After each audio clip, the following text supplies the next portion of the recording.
Good afternoon, everyone from beautiful Colombia, South America. Today, first and foremost, I would like to celebrate my 1 year here. It's been a little over a year since I moved from Florida to Colombia. And I've discussed before all the preparations I went through in not only choosing the country I wanted to move to, but also the planning stages, which are very important. But today I wanted to reflect on the last year and actually particularly the first 6 months. What were the 12 things that really helped me to be happy?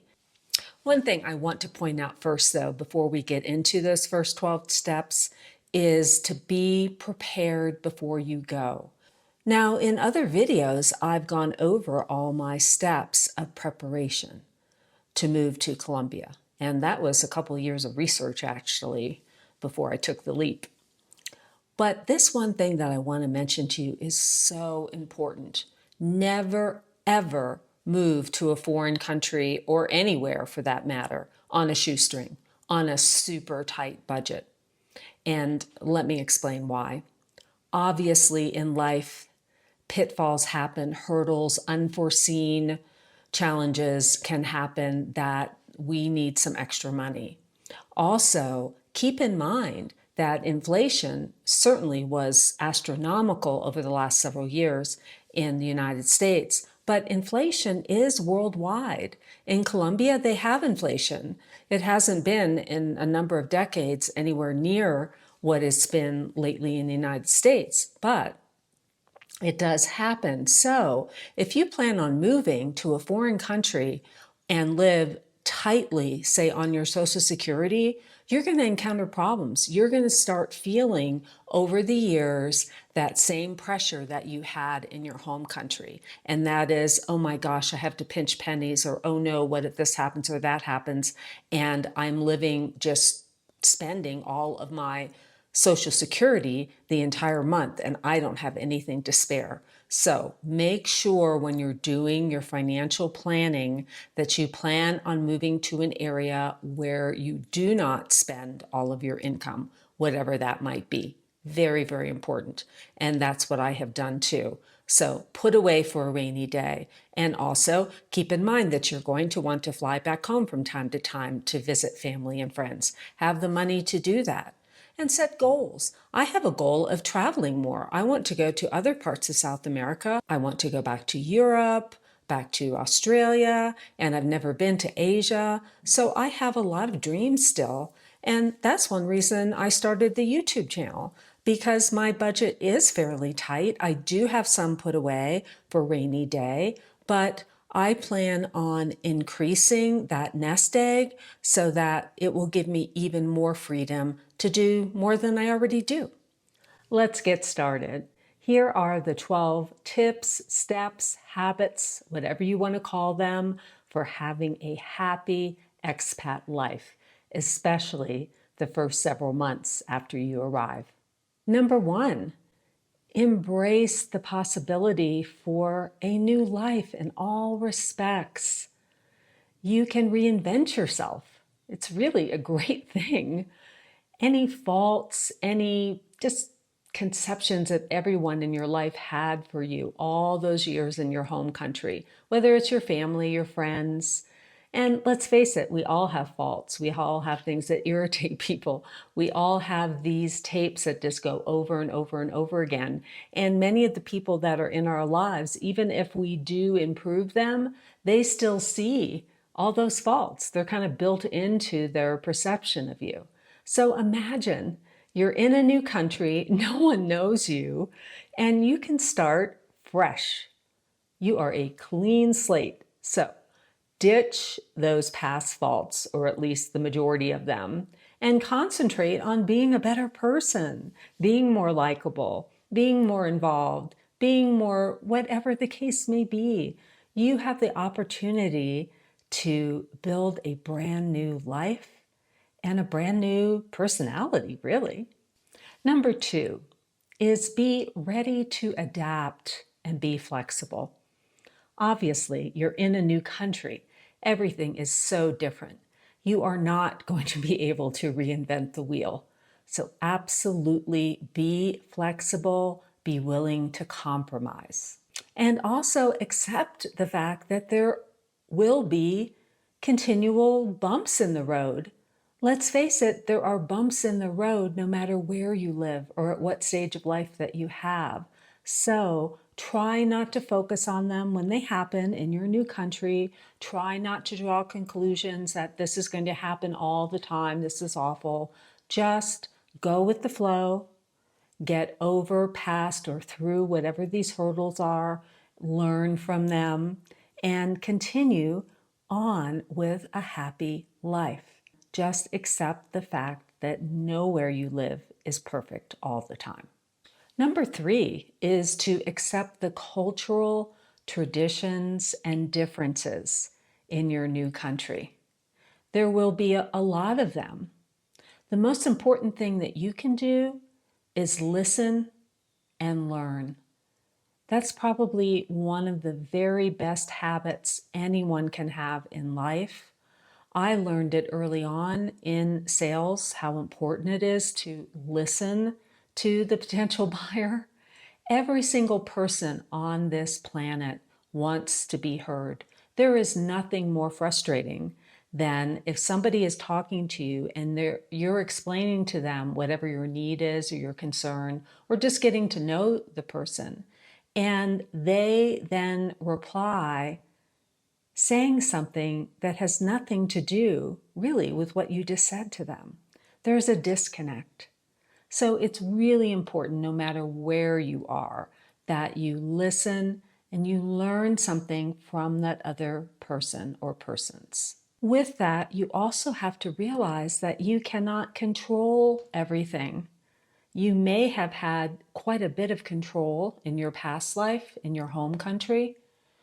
Now, you're listening right now to a total and complete A-type personality, total and complete control freak. Not that it's really a power move on my part. It just has served me well in all my life to be really organized and to have my life under control. That gave me peace and it gave me a sense of security all of the time. Now, that's not possible at all times in a foreign country, especially when you first get there. This challenge I've had all my life of wanting to have everything in control all the time so that I feel safe and secure, I've had to embark on an exercise continually of letting that go because I don't call all the shots anymore. I'm in a foreign country and in a country that does not really foster that in its people. There's much more of a laissez-faire attitude where I am. And I've had to adapt to that. But I must say, that has been one of the best things for my overall emotional and mental health. The saying in Jamaica, no problem. Well, it's similar here in a lot of ways in Colombia and so many cultures around the world, and especially different than it is in fast-paced United States. So be grateful for the fact that you don't have to have things perfect and organized and absolutely set up morning, noon, and night, everything you're doing all the time. It is such a release to not have to think about what it is that I'm doing at all times and to just let things happen. There's a magic in that and a real beauty in that. Number 4 is don't compare everything that you encounter in your new country to what it's like in your home country. So, oh, gee, well, I can't get that here. I really miss having that here. Well, don't miss it. Just figure out what you can have instead that works. Because I can guarantee that in this foreign country, there are many, many things that this foreign country offers you that you were not offered in your home country. So celebrate the things that you can have, let go of the things that you can't, or create substitutes, whatever it is that you need to do. But constantly comparing is just not going to be a healthy thing, and it's not going to ensure that your transition is a happy one. Even with money, I know the first several months that I was here, anytime I saw a price, I would do as best I could the conversion in my head or use the app on my phone. And now when I see Colombian pesos, I see a price, I see the pesos price. I'm living in Colombian money now, not US dollars. And that's really a cool thing. It's one less step to have to do. But again, I've integrated myself into the lifestyle here and the culture. Number 5 is to do special things for yourself. Be ecstatic over the fact that you can now. If you've moved to a country like Colombia, where the value of the dollar is over 4 now, I think 4.25% higher than the value of the Colombian peso, I can afford to now and then pamper myself. I can get a massage or take a lesson at something. Just so many different little things that I can do to make myself happy. And those things are important, especially the first several months in a new country where you might be feeling a bit lonely or homesick. Just take care of yourself. Number 6 is super important, and that is to pay the local people fairly. I know a lot of people like to barter in foreign countries. I've never been one to do that. If that's the culture where you're moving to and it happens everywhere, then fine. But I can tell you where I am in Colombia, that doesn't go on back and forth. There is not this bartering, dickering back and forth over the price of things. I'm just not big into doing that, and especially with the people that I encounter on a regular basis. And that's whether it's at my local markets that I go to, whether it's a service person, somebody that I might hire to do something in my apartment, or if I had a house, my landscaping guy. I am not going to get them down in price. If I need a quote on something, I get several quotes and I go with the person that I feel will do the best job, and I also look at the price. But I don't try to get them down in price. And if I need to use that electrician again, they're going to show up on time most likely, and they're going to do a good job again. Because I can tell you that a lot of times expats will complain about the service in a foreign country and that people end up not being reliable. Oh, this person was good. They are not going to want to come back and service you if you beat them up every single time. It's just human nature. I don't believe in it. And the other thing that I believe in, a lot of people have asked me, what's the culture in Colombia? It differs all over the world. Do you tip or don't you tip? Now, I know there are cases in certain countries where it's insulting to tip, but most countries it's not. And if you can get away with not tipping, a lot of people don't tip. I always tip. I just do. And I learned as a child from growing up with a dad who was from New York. He tipped people, and he had the best relationships with absolutely everyone that was in some sort of service business to him, or even if we went to the restaurant that he loved. We would always get the best table.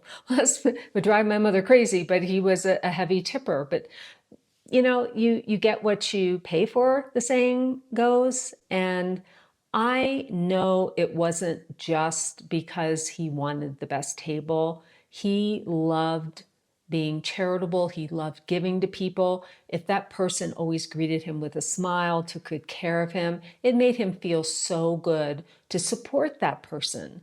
So I have always felt that way myself. With tipping in Colombia, I'll give you an example.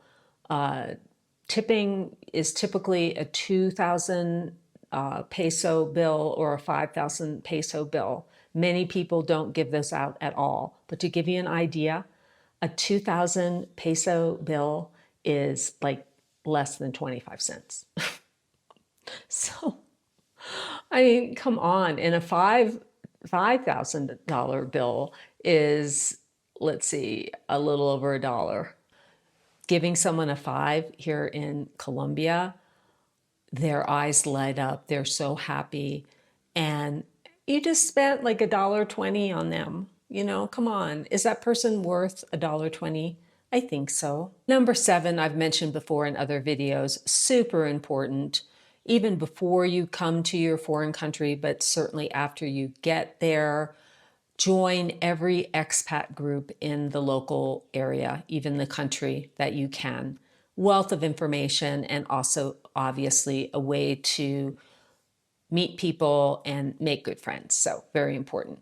But what's even more important is meeting locals and befriending locals. Where I live, it's predominantly Colombians. So I've made a lot of Colombian friends. And when you make friends with your neighbors, you make friends with their entire family. I have had the warmest welcome. I feel part of many families here where I live.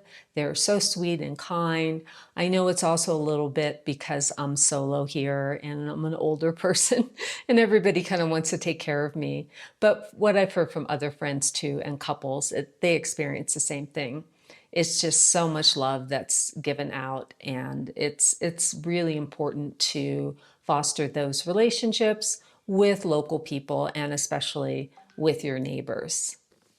Number 7 is trust your intuition, and don't trust anyone the second you meet them. Use that intuition. That's true no matter where you go when you travel. There will always be a small fraction of the population that will try to take advantage of you. So I'm not trying to paint Colombia with rose-colored glasses here. There are scam artists I've heard of. I fortunately have not been ripped off in any way or scammed in any way, nor have I been in a situation where I thought it was, but I have a very good sort of radar for that. And I am very, very careful. If in doubt, say you'll think about it, and then consult with your local friends and the professionals that you've hired for other things in the area. And make sure this is a safe thing you're about to embark on. Number 9 is use your culture radar. In other words, really observe the manners, the etiquette of those around you. And I mean the local people. And what you want to do is assimilate that and mimic that, because your manners from the culture that you come from might be vastly different than where you have moved to. I can't emphasize enough to listen and learn. Those two things are so important. So many times people don't listen.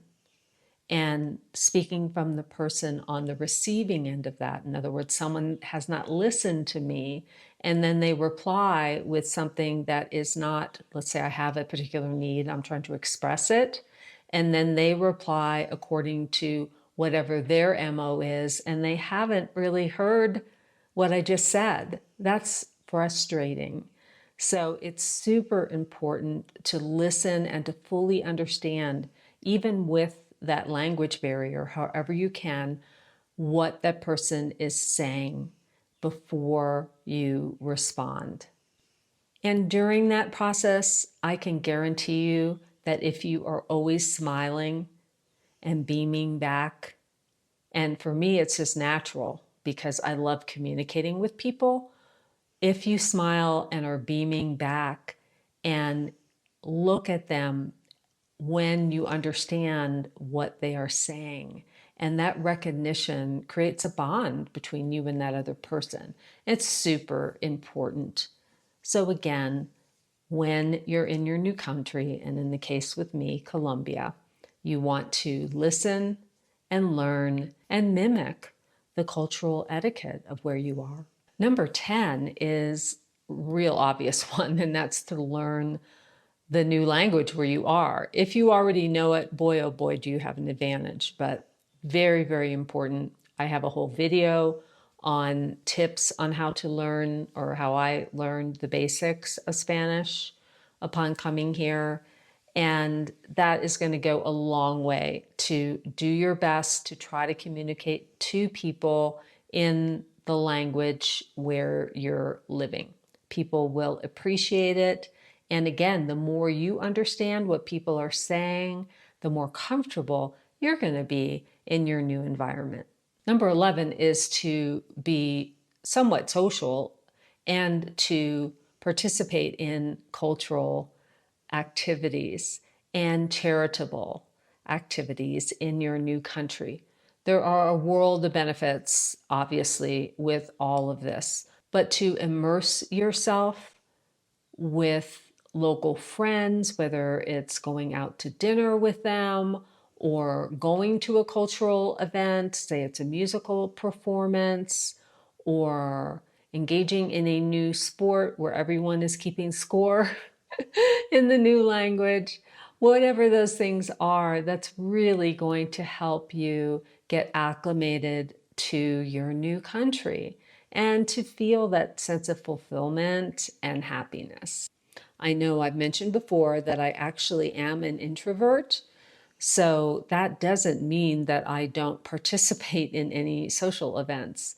I do, I just can't do them every day because then I long for some solitude and some time alone. But I see the benefits of making friends, of being social, of going to events. I know how important that is. And so I actually make myself do that at least twice a week, that I get out and participate. And that's made a huge difference in my happiness here in Colombia this first year. Number 12 is super obvious. It's a lot of detail, which we're not going to go into today. Some of these details are already in other videos and will be in future videos. But that is to spend your first year, as soon as you get here, taking care of all the legalities, if you will. So that means applying for your visa. That means when you get your visa, to get your government ID. Here in Colombia, it's called a cedula. Once you have that, then you can get a bank account. I happen to have a car because I need it. I live way up high on top of a mountain and there's no bus that goes up here. So I had to get a little used car. So I had to get a driver's license. You need to take care of all of these things because obviously you want to do things the right way and the legal way in your new country. And rest assured that you won't have tons of idle time your first few months here. You're going to be busy taking care of all of those types of things for sure. So I hope all of these tips have been helpful. They certainly have served me well this first year here in Colombia, and I continue to practice all of them. And please, if any of you can think of other things that you've done to acclimate yourself in a new country, I know the rest of the viewers would really appreciate reading them. And I always love reading all the comments. The channel is really starting to boom. I'm still able to reply to just about everybody, though. I'm trying my best to. So feel free to comment and I will reply as well. And if you have a lot of questions, there is a link in the description below that is for one-on-one video consults with me. They're 90 minutes long, very, very thorough. I'll answer all of your questions. And believe me, there are always questions I can't answer because I am not a lawyer, I am not an accountant, and I am not a visa expert, even though I know a lot about them. So if you do ask me a question that I can't clearly answer during the consult, then I will consult one of the experts that I work with, and I will gladly send you a reply email with the answers to all of the additional questions that you have. So I encourage you to do that if you are seriously considering moving to this part of Colombia and want to make sure that you have all your T's crossed and your I's dotted. And lastly, I just want to thank everyone for watching the channel.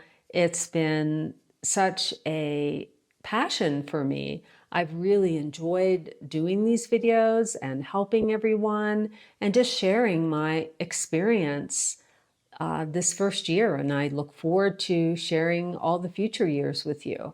it's such an exciting part of my life, and I think it's rubbed off on some of you, which makes me feel happy. So again, I appreciate you very, very much. Here's to living your very best life for the rest of your life. Bye for now.